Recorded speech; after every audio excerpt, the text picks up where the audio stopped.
அனைவருக்கும் இனிய மாலை வணக்கம். கர்ம சந்நியாச யோகம் அத்தியாயம் 5 என்ற தலைப்பில் ராஜாத்தி அம்மாவும் கண்ணகி அம்மாவும் வகுப்பெடுக்க இருக்காங்க. ராஜாத்தி அம்மா, நீங்க தொடங்கலாம். வணக்கம். பகவத்கீதை அத்தியாயம் 5 ஸ்லோகம் 6. சந்நியாசஸ்து மகாபாஹோ துக்கம் ஆத்தும் அயோகதஹ யோகயுக்தோ முனி பிரம்ம ந சிரோனோதி கச்சதி. எல்லாருக்கும் வணக்கம். இது இந்த சுலோகத்தின் கருத்து.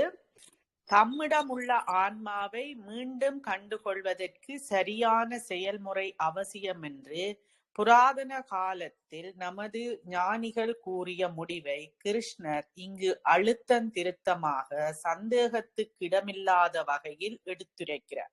அப்ப இங்க ஆன்மாவை பற்றி சொல்லப்படுகிறது. எப்படி தம்மிடமுள்ள ஆன்மாவை மீண்டும் நாங்க கண்டுகொள்வதற்கு சரியான செயல்முறை அவசியம், சரியான செயல்முறைய செய்ய வேணும் என்றத சொல்லப்படுது.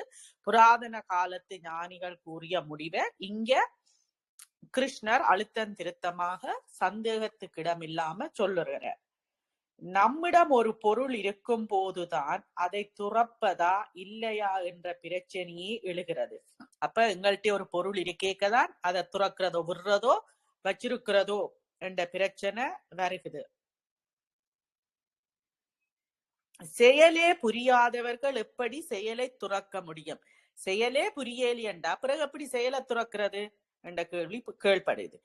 இந்த பழம் புளிக்கும் வாழ்வின் ஆசைகளின் நம்பிக்கைகளின் நிறைவேறாமல் போய் சீச்சி இந்த பழம் புளிக்கும் என்ற மனப்பான்மையுடன் துறவு பூணுவது உண்மையில் துறவே அல்ல. அப்ப சில பேர் என்ன நினைக்கலாம், தங்களுக்கு ஒண்ணு வாழ்க்கையில ஆசைகள் நம்பிக்கைகள் ஒன்று நிறைவேறாம போச்சுதண்டா இதை விட்டுட்டு துறவு பூணுவோம்டா. அது உண்மையான துறவில்லை.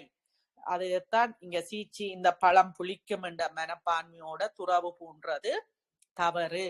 அதுக்கு நாங்க முந்தியும் ஒரு நரியின் திராட்சப்பழம் என்ற கதை படிச்சிருப்போம், எல்லாருக்கும் அது ஞாபகம் இருக்கும். அதை போலதான் அப்ப எங்களுக்கு அது பிடிக்கல என்றதுக்காக நாங்கள் எங்களுக்கு சரி வரையல் என்றதுக்காக வரக்கூடாது. பாத்திரங்களுக்கு பாலிஷ் போட்டு பளபளக்க செய்கிறோமே, அதை போன்றதுதான் உள்ளத்தை துலக்குவதும். எப்படி நாங்கள் இந்த பாத்திரங்களை மினுக்கிறோமோ, இப்ப பித்தளை பாத்திரத்தை புளி சாம்பல் போட்டு மினிக்கினா அது பளபளக்கும், அந்த களிம்பு போவிடும். அத போல் எப்படி அந்த பாத்திரத்தை பாலிஷ் பண்றோமோ அது போல எங்கட மனதை உள்ளத்தையும் துலக்க வேண்டும். உள்ளத்தை துலக்காட்டிக்கு எங்களுக்கு எதுவுமே சரியாக அமையாது. வெகு காலம் உபயோகிக்கதால் களிம்பேறிய பாத்திரங்கள் மீது அப்பாலிஷை போட்டு தேய்த்தால் பாலிஷில் உள்ள மருந்து களிம்பை அகற்றி மீண்டும் பாத்திரத்தை பளபளவென்று ஆக்குகிறது. அப்ப களிம்பேறிய வெகு காலமே இருக்குந்தானே அந்த களிம்பேறிய பாத்திரங்கள், அதுக்கு நாங்கள் பாலிஷ் போட்டு இதென்றால் அந்த களிம்பும் போய் அது எப்படி அந்த பாத்திரம் பளபளப்பாக இருக்கிறோம். கடைசியில் நாம் அதை துடைக்கும் போது களிம்பும் பாலிஷ் ரெண்டுமே அகற்றப்பட்டு விடுகிறது. பிறகு அந்த பாலிஷை போட்டாலும் நாங்கள் அந்த பாலிஷை அப்படியே வச்சிருக்க மாட்டோம், அதையும் கழுவி துடைச்சு போடுவோம். அப்ப களிம்பும் போவிடும், பாலிஷ் பண்ணின இதுவும் போவிடும். அப்ப பாத்திரம் மட்டும் மினுமினுப்பாக இருக்கும். மனதை அப்படி தூய்மைப்படுத்துவது கர்ம யோகம். இப்படி சொல்லிச்சு நம்ம இந்த பாத்திரம் களிம்பு, அப்படி எங்கட மனதையும் தூய்மைப்படுத்துவது கர்ம யோகம். சரியான செயல்முறை என்ற பாலிஷ் தான் மனதில் படிந்துள்ள வாசனைகள் என்ற களிம்பை அகற்றுகிறது. அப்ப என்ன சொல்லினோம், சரியான செயல்முறை என்றதுதான் பாலிஷ். மனதில் படிந்துள்ள வாசனைகள் என்ற களிம்பை அகற்றுகிறது. அப்ப களிம்பு எப்படின்னா வாசனைகள், எங்கட மனதில இருக்கிற வாசனைகள். பாலிஷ்ண்டா அதை சரியான செயல்ல செய்யறது, செயல்தான் பாலிஷ் பண்றது. களிம்பு வாசனைகள். இப்படி தூய்மை அடைந்த உள்ளம் நாம் செயலை துறந்து ஆழ்ந்த தியானத்தில் ஈடுபட உதவுகிறது. அப்ப சில பேர் தியானம் சரிவரையிலே. அப்ப மனது இப்படி தூய்மை அடைந்த உள்ளம்தான் நாம் செயலை துறந்த ஆழ்ந்த தியானத்தில் ஈடுபட உதவுகிறது. அப்ப தியானம் செய்யணும்னா எங்கட மனசை துப்புரவு பண்ண வேணும், துலக்க வேணும். உள்ளம் தூய்மை பெறாத போது செயல்களை கைவிட முயற்சித்தால் அதனால் எவ்வித பயனும் கிடைக்காது. அப்ப உள்ளம் தூய்மை அடையாமல் நாங்கள் செயல்களை கைவிட முயற்சித்தால் எவ்வித பயனும் அதால கிடையாது. உடல் செயல் புரியாமல் இருக்கலாம், ஆனால் நமது மனம் சஞ்சரிப்பதால் மனம் பொலிவிழந்திருக்கும். உடல் செயல் புரியாமல் இருக்கும், ஆனால் மனம் அங்க சஞ்சரிப்பதால மனம் பொலிவிழந்து இருக்கும். மனம்தான் எல்லாத்துக்கும் காரணம். ஆனால் உண்மை அழகு மொழியும் மங்கி பாழாயிருக்கும். ஆனால் நமது மனம் சஞ்சரிப்பதால் மனம் பொலிவிழந்திருக்கும். அதன் உண்மை அழகு மொழியும் மங்கி பாழாகி இருக்கும். நமது மாமுனிவர்கள் அனுபவபூர்வமான இந்த உண்மையை உணர்ந்தவர்கள். அப்ப இந்த முனிவர்கள் எல்லாம் அவர்கள் அதுதானே அவர்களின் ஞானிகள் சித்தர்கள் அனுபவமா உணர்ந்தது தான் எங்களுக்கு இங்க தந்திருக்கணும் ஆன்மீக புத்தகங்கள் நூல்களாக. உண்மையை உணர்ந்தவர்கள். எனவே சுய வளர்ச்சிக்கு இந்த கர்ம மார்க்கத்தை நமக்கு காட்டுகிறார்கள். அப்ப அவர்கள் அனுபவத்துல உணர்ந்ததைத்தான் எங்கண்ட சுய வளர்ச்சிக்கு இந்த கர்ம மார்க்கத்தை காட்டுகிறார்கள். சரியான செயல்முறையை சரியான மனநோக்கத்துடன் பின்பற்றாவிட்டால் மன தூய்மையும் தியான ஆற்றலும் நமக்கு கிட்டாது. என்ன சொல்லினோம்? சரியான மனநோக்கத்துடைய சரியாக பின்பற்றாவிட்டால் மன தூய்மையும் இல்லாட்டிக்கு மன தூய்மையும் தியான ஆற்றலும் நமக்கு கிடைக்காது. அப்ப சரியான மனநோக்கத்தை பின்பற்ற வேணும், சரியான செயல்முறையையும் செய்ய வேணும், ரெண்டும் செய்ய வேணும். இதை இப்படி எதிர்மறையாக சொல்வது போதாதென்று கருதி கிருஷ்ணர், இது எதிர்மறைதானே, சரியான முறையில செய்ய வேணும், இல்லா மன தூய்மை கிடைக்காதுன்னு நெகட்டிவா தானே எதிர்மறையா சொல்லப்படும். அதை எப்படி சொல்றாருண்டா, மேலும் ஒரு படி சென்று சரியான செயல்முறையை கடைபிடித்தால் தான் தியானத்துக்கேற்ற மனநிலை சாதகர்களுக்கு வரும் என்று கூறுகிறார். அப்ப பாசிட்டிவா சொல்றார். எப்படி? சரியான செயல்முறையை கடைபிடித்தால் அதை கடைபிடித்தால்தான் சரியான தியானத்துக்கு எங்கட மனநிலை சாதகர்களுக்கு வரும் என்று சொல்றார். பாசிட்டிவா சொல்றார். நெகட்டிவா சொன்னத மாத்தி இங்க சொல்றார். முதல் என்ன சொன்னது? சரியான செயல்முறையை சரியான மனநோக்கத்தோட பின்பற்றாவிட்டால் மன தூய்மையும் தியான ஆற்றலும் நமக்கு கிட்டாது என்று நெகட்டிவா எதிர்மறையா சொன்னது இங்க எப்படி சொல்றாருண்டா, சரியான செயல்முறையை கடைபிடித்தால் தான் தியானத்துக்கு ஏற்ற மனநிலை எங்களுக்கு சரி வரும் என்று சொல்றார் பாசிட்டிவ்ல. அடுத்தது யோக யுக்தா என்ற அந்த சுலோகத்துக்கு கருத்து. சுயநலமோ விருப்பு வெறுப்போ இல்லாது செயல்முறையில் நிலைத்து நிற்கும் ஒருவருக்கு ஒரே சிந்தனையில் சலனமற்று ஈடுபடும் சக்தி வருகிறது. இடியரா தியான வாழ்வுக்கு ஒரு சாதனை தகுதியாக்குவதன் மூலம் ஒரு சாதகனை தகுதியாக்குவதன் மூலம் கர்மம் நிறைவு பெறுகிறது. கர்மயோகத்தின் நோக்கம் அதுவே. அப்ப கர்மயோகத்தின் நோக்கம் அதுதான். நானே செயல் செய்கிறேன் என்ற உணர்வை கைவிடுவதன் மூலமாகவோ அல்லது செயலின் பலனை அனுபவிக்க வேண்டும் என்ற ஆவலை துறந்து பணிபுரிவதன் மூலமாகவோ கர்ம மார்க்கத்தில் வெற்றி பெற்ற பிறகு ஒருவன் ஆன்ம உணர்வு பெற முடிவிலா இன்பத்தை எய்துகிறான். அப்ப கர்ம யோகத்துல நாங்கள் எப்படி செய்ய வேண்டும் என்றத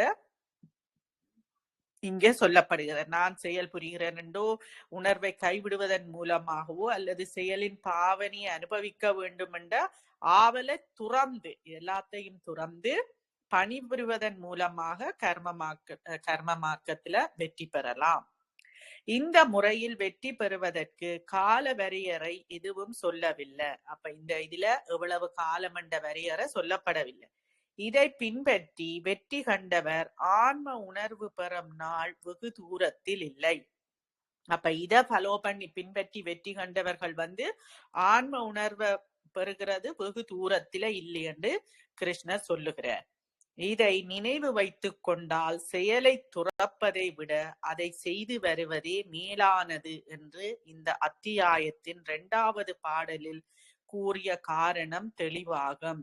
கர்மத்தை ஒரு யோகமாக செய்து வந்தால் என்ன பயன் என்ற கேள்வி கேள்விப்படுது. அப்ப நாங்க கடந்த இதுகள்ல பார்த்துட்டோம். 2வது பாடல்ல செயலை செய்யாமல் துறப்பதை விட அந்த செயலை செய்யறதுக்கு எவ்வளவு பலன் என்றதை நாங்கள் இன்னெல்லாம் பார்த்து நாங்கள் இனி அடுத்த 7வது சுலோகம்.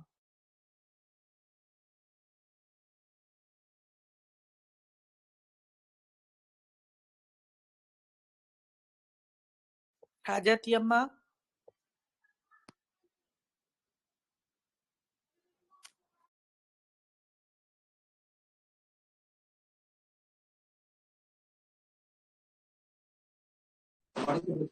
श्लोकम् 7 योगयुक्तो विशुद्धात्मा विजितात्मा जितेन्द्रियः सर्वभूतात्मा भूतात्मा कुर्वन्नन् अभिनवप्यते.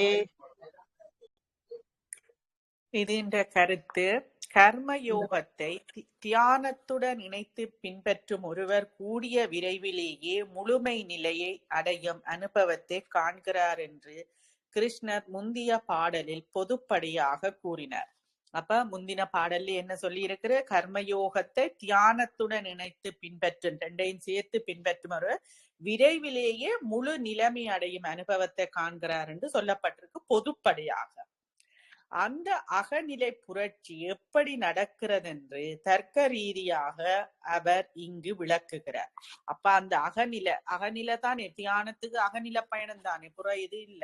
அப்ப அது எப்படி நடக்கிறது என்பதை தர்க்க ரீதியாக அவர் இங்கு விளக்குகிறார். அவர் என்றா கிருஷ்ணர். பல்வேறு தலைகளில் சிக்கி கட்டுண்டு வரையறைகளுக்கு உட்பட்டிருக்கும் நாம் ஒப்புயர்வற்ற இறை நிலை அடைவதற்கு செய்யும் புனித யாத்திரையில் என்னென்ன மாறுதல்களுக்கு உள்ளாகிறோம் என்பதை விஞ்ஞான முறையில் காரண காரிய தொடர்பாக பகவான் இங்கு எடுத்துரைக்கிறார். அப்ப எப்படி எடுத்துரைக்கிறார் என்றதை நாங்க பார்க்கலாம். கர்ம யோகத்தில் வேரூன்றியவனுடைய புத்தி தூய்மை அடைகிறது. கர்மயோகத்துல வேரூன்றி இருந்தால் அதிலேயே மூழ்கி இருந்தா, வேரூன்றினாத்தான் இந்த மரம் பெருசா வளரும். வேறு தண்டா அப்ப வேரூன்றியவனுடைய கர்மயோகத்தில வேரூன்றியவனுடைய புத்தி தூய்மை அடைகிறது. சூட்சும உடல் தூய்மை பெறுவதால் உள்ளத்தில் அமைதி நிலவுகிறது. அப்ப சூட்சும உடல் எங்களுக்கு தெரியும், எத்தனை உடல்கள் எங்களுக்கு இருக்குதுண்டு. அப்ப சூட்சும உடல் கண்ணுக்கு தெரியும். அந்த உடல் தூய்மை பெறுவதால உள்ளத்தில அமைதி நிலவுகிறது. சூட்சும உடல்ல தான் மனம் இருக்குது. உணர்ச்சிகள், ஆசைகள் முதலியவற்றால் ஏற்படும் கலக்கங்கள் குறைய குறைய ஆன்ம வளர்ச்சியில் நாம் முன்னேறுவதாக வேதாந்தம் கூறுகிறது. அப்ப எப்படி உணர்ச்சிகள், ஆசைகள் முதலிய கலக்கங்கள் இதால் எங்களுக்கு குறைஞ்சு கொண்டு போனாத்தான் எங்களுக்கு ஆன்ம வளர்ச்சியில முன்னேற்றம் ஏற்படும் என்று வேதாந்தம் சொல்லுது. அப்ப இங்க எங்களுக்கு ஆசைகள் அதுகள் இருந்தால் ஆன்ம வளர்ச்சி குறைவாகத்தான் இருக்கும். ஏனென்றா நாங்கள் உலகியல்ல தான் ஈடுபடுவோம் கூடவா. சுயநலம் இல்லாமல் பலனை அனுபவிக்கும் ஆவல் இல்லாது ஒருவர் செயல் புரியும் போது அவர் உள்ளத்தில் படிந்த வாசனைகள் அகல்கின்றன. அப்ப சுயநலம் இல்லாமல் பலனை அனுபவிக்க வேணும் என்ற ஆசையும் இருக்கக்கூடாது. நான் இதை எனக்கு அதால பலன் பெறணும் என்ற ஆசை ஆவலும் இல்லாது ஒருவர் செயல் புரிஞ்சால், இப்படி சுயநலமும் ஆசை அந்த பலனை அனுபவிக்க வேணும் என்ற ஆவலும் இல்லாமல் செயல் புரிந்தார் என்றால் அவருடைய உள்ளத்தில இருக்கிற வாசனைகள் அகன்று போகும். அப்ப உள்ளத்தில வாசனைகள் எல்லாம் அகன்று போகும். ஆசைகள் அலை அலையாக மனதை தாக்குவதாலேயே மனம் சலனம் அடைகிறது. ஆசைகள் அலை அலையா இதன்றதாலதான் மனம் சலனம் அடைகிறது. நமது புத்தி தூய்மை அடைந்தவுடன் வேட்கை சலசலப்புகளில் இருந்து விடுபட்டு உறுதிநிலை பெற்றவுடன் மனக்கலக்கங்கள் தோன்றாது. புத்தியினது நிலையை பிரதிபலிப்பதே மனம். கடல் மடை திறந்தால் போல நம்முள் பாய்ந்து கொண்டிருக்கும் ஆசைகளை அடைத்து தடுத்து விட்டால் உணர்ச்சிகள் அடங்கி அமைதி பெறுகின்றன. எப்படி கடல் மடை திறந்தா போல நம்முள்ள பாய்ந்து கொண்டிருக்கும் ஆசைகளை அடைச்சு நாங்க தடுத்து விட்டால் உணர்ச்சிகள் அடங்கி அமைதி பெறும். அப்ப ஆசைகளை நாங்க கொஞ்சம் கட்டுப்படுத்த வேண்டும். கர்ம போகத்தை கடைபிடித்து மன புத்தி நிலைகளில் ஒருவர் அமைதி பெற்றுவிட்டால் பிறகு புலன்கள் நாம் காட்டுகிற பாதையில் ஒழுங்காக செல்லும். அவற்றின் அடங்கா வேட்கைகளை ஒரு நொடியில் அடக்கிவிடலாம். எரிந்த புலன்களின் அடங்கா வேட்கைகளை ஒரு நொடியில அடக்கி விடலாம். நாங்க கர்ம யோகத்தை கடைபிடிச்சிருந்தா அவற்றை கட்டுப்படுத்தவோ சரியான வழியில் செலுத்தவோ முடியும். அப்பதான் எங்களை அந்த புலன்களை நாங்கள் கட்டுப்படுத்தவோ சரியான வழியில் செலுத்தவோ முடியும். உடல், மனம், புத்தி ஆகிய மூன்றையும் கட்டுப்படுத்திய சாதகன் சிறப்பு மிக்க தியான நிலைக்கு தகுதியுள்ளவன் ஆகிறான். அப்ப உண்மையான தியான நிலைக்கு யார் தகுதியானவர்கள்? உடல், மனம், புத்தி இந்த மூன்றையும் கட்டுப்படுத்திய சாதகன் தான் சிறப்பு மிக்க தியான நிலைக்கு தகுதியுள்ளவன். தியானத்தை மேற்கொள்ள விடாமல் தடை செய்பவை புலன் வேட்கைகளும் உணர்ச்சிகளும் ஆசைகளுமே. அப்ப எங்களை தியானம் செய்ய விடாமல் தடை செய்கிறது வேட்கைகள், உணர்ச்சிகள், ஆசைகள். இத்தடைகளை தகர்த்து எறிந்துவிட்டால் தியான நிலை இயல்பாகவே வருவதுடன் ஆன்மீக தன்மையையும் அக்கணமே ஒருவர் முழுமையாக அறிந்து கொள்கிறார். அப்ப இந்த தடைகள் எல்லாத்தையும் தகர்த்து எறிஞ்சுட்டால் தியான நிலை எங்களுக்கு ஆட்டோமேட்டிக்கா இயல்பாகவே வரும். ஆன்மீக தன்மையையும் அக்கணமே ஒருவர் முழுமையாக அறிந்து கொள்ளக்கூடியதாகவும் இருக்கு. மெய்யறிவு முழுமையானது, அது அரைகுறையாக இருக்க முடியாது. ஒருவர் தியானத்தில் ஆழ்ந்து தமது தெய்வீக இயல்பை அறிந்து கொண்டால் மட்டும் போதாது. அப்ப மெய்யறிவு முழுமையானது, அது அரைகுறையாக இருக்க முடியாது. அப்ப தியானத்துல நாங்கள் ஆழ்ந்தாலும் தெய்வீக இயல்பை அறிந்து கொண்டால் மட்டும் போதாது. அப்ப என்ன செய்ய வேணும்? பார்க்க போனால் அதை மெய்யறிவு என்று கூட சொல்ல முடியாது. ஏனெனில் எல்லையற்ற பரம்பொருளை மெய்யறிவு பெற்ற ஒருவர் தமிழ் மட்டுமன்றி எல்லாவற்றிலும் எல்லா இடங்களிலும் எக்காலத்திலும் காண்கிறார். உயிர்வாழ் இனங்களில் எல்லாம் உட்பொருளாக திகழும் ஆன்மா என்னுள்ளும் இருக்கிறது என அவர் உணர்ந்து கொள்வார் என்று கிருஷ்ண பகவான் கூறுகிறார். அப்ப உயிர்வாழ் இனங்கள்ல இருக்கிற எல்லாம் உட்பொருளாக திகழும் ஆன்மா என்னுள்ளும் இருக்கிறது என அவர் உணர்ந்து கொள்வார் என்று கிருஷ்ண பகவான் கூறுகிறார். கடலும் அலையும் ஒன்றுதான். இவ்வாறு தனது உண்மை இயல்பை அறியும் ஒரு அலை கடலை தவிர வேறெதுவும் எந்த அலையிலும் இல்லை என்ற அசைக்க முடியாத முடிவுக்கு வருகிறது. அதே போல தாமே எல்லையற்ற பரம்பொருள் என்ற மெய்யுணர்வு ஒருவருக்கு உறுதியாக ஏற்பட்ட பிறகு அவர் எப்போதும் இந்த உணர்விலேயே இயங்கி வருகிறார். அப்ப மெய்யுணர்வு ஏற்பட்ட பிறகும் அவர் இந்த உணர்வில தான் இயங்கி வருகிறார். எனவே அவருடைய செயல்களின் விளைவுகள் அவர் மீது படிவதில்லை. அப்ப அவர் மெய்யுணர்வில இருக்க அவர் செய்கிற செயல்கள் எல்லாம் அவர் மீது படிவதில்லை. தானே செயல்களை செய்து வருவதாகவும் அவற்றின் பலனுக்கு தானே அதிபதி என்றும் ஒருவனுடைய அகந்தை நினைக்கிறது. அப்ப ஒரு செயல்களை தானே ஒரு செயலை செய்கிறதாலையும் அவற்றின் பலனுக்கு தானே அதிபதி என்றும் ஒருவனுடைய அகந்தியே நினைக்கிறது. அந்த அகந்தி ஒழிய வேணும். அகந்தை தான் நினைக்கிறது. இறை உணர்வு பெற்றவருடன் இந்த அகந்தை இருந்த சுவடு கூட தெரியாமல் மறைந்து விடுகிறது. அப்ப இறை உணர்வு பெற்றவர்கிட்ட இந்த அகந்த இருந்த இடம் கூடி தெரியாமல் அகன்று விடுகிறது. சில பேர் சொல்லி உன்னை இருக்கிற இடம் கூடி தெரியாம அழிச்சுடுவேன் எல்லாம். அப்படி நாங்கள் முதல்ல அகந்திய அழிக்க பார்க்க வேணும். எங்கள்கிட்ட இருக்கிற இடம் சுவடு கூட தெரியாமல், அந்த அடையாளம் சுவடுன்றது அடையாளம் கூட தெரியாமல் மறைந்து விடுகிறது. யாரிடம் இந்த அகந்த மறையுது?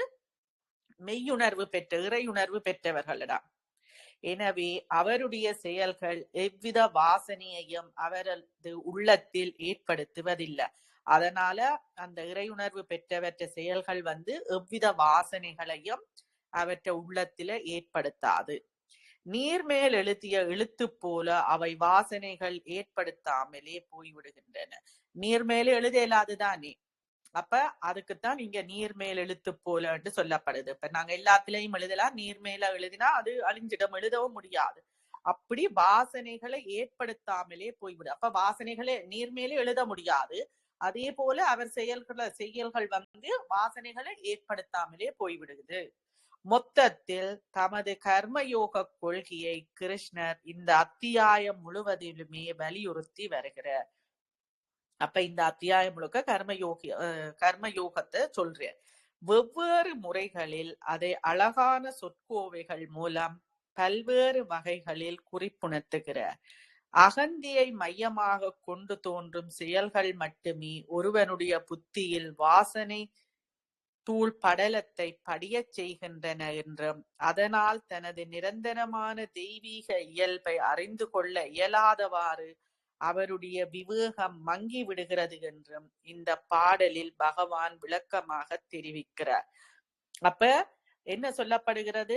அகந்திய மையமாக கொண்டும் செயல்களால் ஒருவருடைய எங்களுடைய புத்தியில வாசனை தூள் படலத்தை படிய செய்கிறது. அந்த தூசு படலம் எப்படி படைஞ்சிருக்க, அப்ப அதனால அவரால நிரந்தரமான தெய்வீக இயல்பை அறிந்து கொள்ள முடியாது. இப்ப கண்ணாடியில தூசு படிஞ்சா எங்களை முகத்தை நாங்க பார்க்கலாம், அந்த தூசை கிளியர் பண்ண ஒண்ணு துடைச்சாத்தான் எங்களை கண்ணாடியில பார்க்கலாம். அப்படி அவற்ற புத்தியில வாசனை தூள் படலம் படிஞ்சிருந்தால் அவரால நிரந்தரமாக தெய்வீக இயல்பை அறிந்து கொள்ள இயலாது.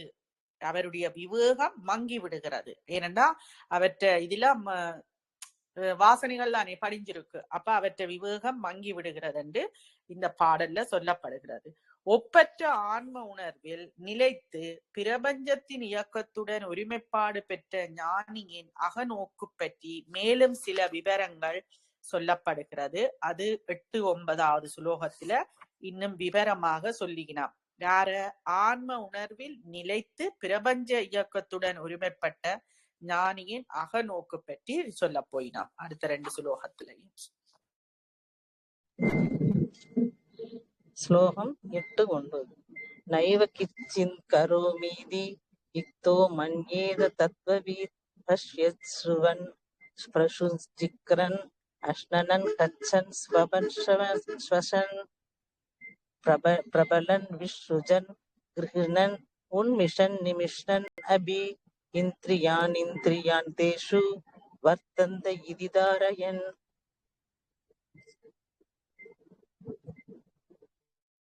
இந்த கருத்து பேர் உண்மையை உணர்ந்து நிறைவு பெற்ற ஞானி கற்சிலை போல் உட்கார்ந்திருக்க மாட்டார். அப்ப என்ன சொல்லினாம்? இந்த 8-9 சேர்த்து சொல்லினாம். பேர் உண்மையை உணர்ந்து பெற்ற நிறைவு பெற்ற ஞானி கற்சிலை போல உட்கார்ந்திருக்க மாட்டார். மற்ற சாதாரண மக்களை போல எல்லா வேலைகளையும் செய்து கொண்டிருப்பார். அவர் இந்த ஞானி மற்றவர்களை போல எல்லா வேலைகளையும் செய்து கொண்டிருப்பார். சில பேர் ஞானி என்று அவர் கற்சில, அதுக்கு விளக்கம் இங்க குடுக்கினார். மற்றவர்களை போல அவரும் எல்லா வேலைகளையும் செய்து கொண்டிருப்பார். ஆனா எப்படி என்றதான் முக்கியம். இந்த 2 பாடல்களிலும் கூறப்பட்டுள்ளவை பார்த்தல், கேட்டல், இமைத்தல் முதலிய பொதுவாக எல்லோரும் செய்யும் வேலைகளுக்கு உதாரணங்களாக கொள்ள வேண்டும். வாழ்க்கையில் தவிர்க்க முடியாத எல்லா வேலைகளையும் அகந்தை தற்பெருமையின்றி அவர் செய்து கொண்டுதான் இருப்பார் என்று கிருஷ்ணர் இங்கே கூறுகிறார். ஆழ்ந்து தூங்கும் போது நமது அகந்தை வேலை செய்வதில்லை. எப்ப எங்களுக்கு அகந்த வேலை செய்யாது? ஆழ்ந்த உறக்கத்துல அகந்த வேலை செய்யாது. ஆதலால் நாம் மூச்சு விடுவது கூட நமக்கு தெரிவதில்லை. அப்ப மூச்சு விடுகிறது கூட தெரிவதில்லை. விழித்த நிலையிலும் அவ்வாறே அகந்தை அகன்று விட்டால் எல்லா வேலைகளும் நம்மை அறியாமலே நடந்து கொண்டிருக்கும். எப்படி ஆழ்ந்த தூக்கத்துல அகந்த வேலை செய்யுதில்லையோ, வேலை செய்ய மாட்டுது, அது போல விழித்த நிலையிலையும் அகந்தை அகன்று விட்டால், விழிப்பு நிலையிலையும் அகந்தை அகன்று விட்டால் எல்லா வேலைகளும் நம்மை அறியாமலே நடந்து கொண்டிருக்கும். இது விழிப்பு நிலை. ஆழ்ந்த தூக்கத்துலதான் அகந்தை இல்லை, அது போல விழிப்பு நிலையிலையும் அகந்த இல்லாம போயிட்டா. ஆன்ம உணர்வில் லயித்தவர் தாம் எதுவுமே செய்யவில்லை என்ற வகையில் தான் இடைவிடாது செயல் புரிந்து கொண்டிருப்பார். அப்ப ஆன்ம உணர்வுல லயித்தவர்கள் தான் எதுவும் செய்யல என்று இடைவிடாத வகையில செயல் புரிந்து கொண்டிருப்பார்கள். தான் செய்யல என்ற ரீதியில தான் அவர்கள் செய்வார்கள். இப்படி சொன்னவுடன் தூக்கத்தில் நடக்கும் நோயாளிகளை போல அவரும் இருப்பார் என்று தீர்மானித்து விடக் கூடாது. எப்படி சொன்னா, எப்படி ஆன்ம உணர்வுல லயித்திருப்பார், தான் எதுவும் செய்யல என்ற மாதிரி செயல்கள் செய்து கொண்டிருக்கிறாரല്ലോ தொடர்ந்து. அப்படி இருக்கிறவர் எப்படி அந்தா தூக்கத்தில் நடக்கும் நோயாளியை போல அவரும் இருப்பார் என்று தீர்மானித்து விடக்கூடாது. அதை இங்கே ஒப்பிடக்கூடாது என்று சொல்லப்படுகிறார். ஏனென்றா தூக்கத்தில் நடக்கும் வியாதி உள்ளவர்கள் தனக்கு தெரியாமலே இரவில் நடப்பார்கள். தூக்கத்தில் நடக்கும் வியாதி இருக்கிறவர்கள் அவர்களுக்கு தெரியாமலே இரவில நடப்பார்கள். ஆன்ம உணர்வு பெற்றவர்கள் அப்படி அல்ல. ஆன்ம உணர்வு பெற்றவர்கள் அப்படி அல்ல. யார போல? இந்த தூக்கத்துல நடக்கிற வியாதி உள்ளவர்கள் போல இல்ல. இவர் தெளிவான உள்ளத்துடன் இருந்து செயலாற்றுபவர். இவர் அங்க தெளிவான உள்ளத்துடன் இருந்து செயலாற்றுபவர். அவர்கள் இருவருக்கும் உள்ள வேறுபாடு இதுதான். அப்ப ஆன்ம நிலையில உள்ளவர்கள் தெளிவான உள்ளத்தோட இருந்து செயல் செய்யணும். விடாது தான் செய்யலு என்றுட்டு செயல் செய்து கொண்டிருக்கிறான். மற்றவர்கள் என்ன? தூக்கத்துல நடக்கினோம், அவைகளுக்கே தெரியாமல் நடக்கினோம். அப்ப ரெண்டு பேருக்கும் உள்ள வேறுபாட்டை பற்றி சொல்லப்பட்டிருக்கு. செயல் புரிவது தாமல்ல என்ற உணர்ச்சி முழுமை பெற்ற மகானுக்கு மட்டுமே வரும் என்பதை மையம் கொண்டு உறுதியாக நிலைத்து என்ற சொற்கள் எடுத்து காட்டுகின்றன. யுக்த என்பதன் பொருளும் ஆன்ம மையம் கொண்டு என்பதுதான். இரண்டு நிலைகளிலும் ஒருவர் ஆன்ம மையம் கொண்டு இருக்கலாம். ரெண்டு நிலை சொல்ல போயினோம். சாஸ்திர நூல்களை படிப்பதன் மூலமாகவும் சிந்திப்பதன் மூலமாகவும் தியானத்தின் மூலமாகவும் ஒருவருடைய புத்தியில் ஆன்மா நிலைக்கலாம். பாருங்க, புத்தகம் வாசிக்க கூடாது சொல்லிவினோம். இங்க என்ன சொல்லப்படுகிறது? ஆன்ம சாஸ்திர நூல்களை படிப்பதன் மூலமாகவும், சாஸ்திர நூல்கள் என்றா இந்த சாஸ்திர சமய படிப்பதன் மூலமாகவும் சிந்திப்பதன் மூலமும் தியானத்தின் மூலமாகவும் ஒருவருடைய புத்தியில ஆன்மா நிலைக்கலாம். ஆன்மாவில் ஒருவருடைய புத்தி ஆன்மாவில நிலைக்கலாம். எப்படி? இதுகளை செய்வதன் மூலமாக அவருடைய புத்தி ஆன்மாவில் நிலைக்கலாம். இது ஒன்று. அடுத்தது, அது ஒரு நிலை, இது ஒரு நிலை. தம்முடமுள்ள ஆன்மாவை பரிபூரணமாக உணர்ந்து கொண்ட பிறகு ஒவ்வொரு கணமும் அந்த ஆன்மாவையே ஆழ்ந்து அனுபவித்து மகளும் ஆத்ம வித்தாக வாழ்வது மற்றொரு நிலை. அப்ப முதலாவது நிலை சொல்லிட்டோம். இந்த இரண்டாவது நிலை என்ன? ஆன்மாவை பரிபூரணமாக உணர்ந்து கொண்ட பிறகு ஒவ்வொரு கணமும் ஒவ்வொரு நொடியும் அந்த ஆன்மாவையே ஆழ்ந்து அனுபவித்து கொண்டு மகிழ்ற நிலை, ஆத்ம வித்தாக வாழ்வது மற்றொரு நிலை. அப்ப ரெண்டு நிலைகள் பற்றி சொல்லி இருக்கிறார். இதை செய்வது நான் தான் என்ற தவறான கருத்தை நம்மிடம் இருந்து அகற்ற வேண்டும் என்றால் அதற்கு பதிலாக மற்றொரு கருத்தை பதிக்க வேண்டும். அப்ப இதை செய்கிறது நான் தான் என்ற தவறான கருத்தை அகற்ற வேணும் என்றால், அதுக்கு பதிலா இன்னொன்றை ரீப்ளேஸ் பண்றேன்னு சொல்லலாம். இன்னொரு கருத்தை பதிக்கிறது. விழிப்பு நிலையில் எனது தன்மை என்னவென்று எனக்கு தெரியாத போதுதான் கனவில் கண்ட அதே மனிதன் தான் நான் என்று நினைத்துக் கொள்கிறேன். அப்ப விழிப்பு நிலையில என்னுடைய தன்மை என்னவென்று எனக்கு தெரியாத போது கனவில கண்ட அதே மனிதன் தான் நான் என்று நினைத்துக் கொள்கிறேன். விழித்த நிலையில் என் தன்மை என்னவென்று தெரிந்து கொண்ட பிறகுதான் கனவில் நடமாடியவருடன் என்னை பிணைத்துக் கொண்டது தவறு என்பது மீண்டும் தெரிகிறது. அப்ப முழிச்ச பிறகுதான் அதில இருந்து நாங்க விடுபடுறோம் தவறுண்டு. அதன் பின்பு விழிப்பு நிலையில் உள்ளவனே நான் என்ற உணர்வு தொடர்ந்து இருந்து வருகிறது. அதை போலவே நான் செயல் புரிபவன் அல்ல என்ற நோக்கத்தில் ஒருவர் நிலைத்திருக்க வேண்டுமானால் அந்த எதிர்மறை கருத்துக்கு பதிலாக நான் யார் என்பதை பற்றிய திட்டவட்டமான கருத்து அவருக்கு இருக்க வேண்டும். அப்ப நான் யார் என்பதை பற்றிய திட்டவட்டமான கருத்து அவருக்கு இருக்க வேண்டும். இதுல அவர் நான் செயல் புரிபவன் அல்ல என்ற நோக்கத்துல நிலைத்திருக்க வேண்டும் என்றா எதிர்மறை கருத்தை விட்டுட்டு நான் யார் என்றதை போக வேணும். பாடலின் கடைசி வரியில் இந்த கருத்து இருக்கிறது. முழுமை பெற்ற பேருண்மை பொருளுடன் கலந்து நிற்பவன் தனது செயல்களை பார்த்து கொண்டிருக்கும் ஒரு சாட்சியாக சித்தரிக்கப்பட்டிருக்கிறான். தன்னுடைய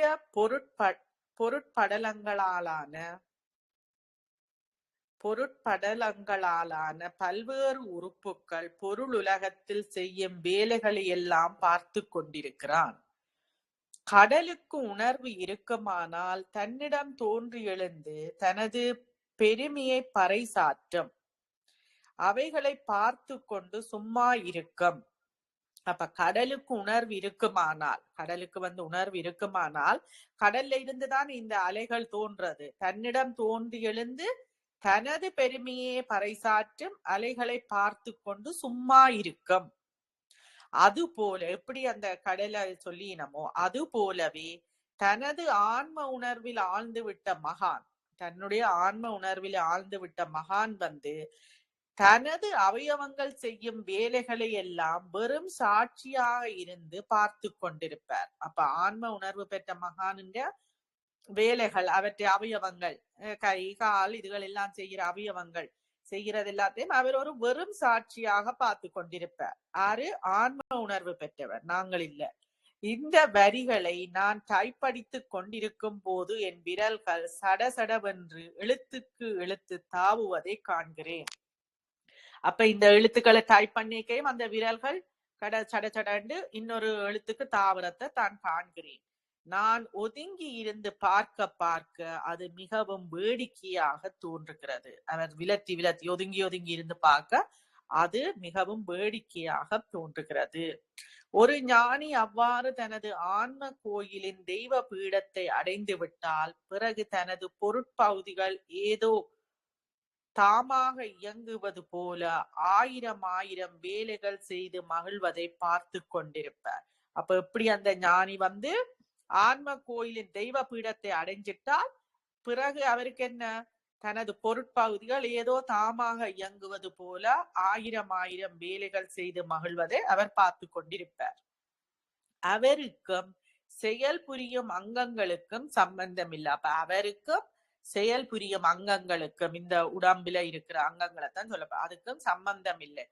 ஆழங்காண முடியாத தமது ஆன்மீக வாழ்வு நிலையிலிருந்து எல்லாவற்றையும் விருப்பு வெறுப்பின்றி இவற்றையெல்லாம் செய்பவன் நான் அல்ல என்று உறுதியுடன் பார்க்கிறார். அப்ப ஆழம் காண முடியாது, ஆழமே காண முடியாது. இதுல ஆன்மீக வாழ்வு நிலையில இருந்து விருப்பு வெறுப்பு எதுவும் இல்லாமல் செய்பவன் நான் அல்ல என்ற உறுதியோட தெளிவாக பார்க்கிறார் அத.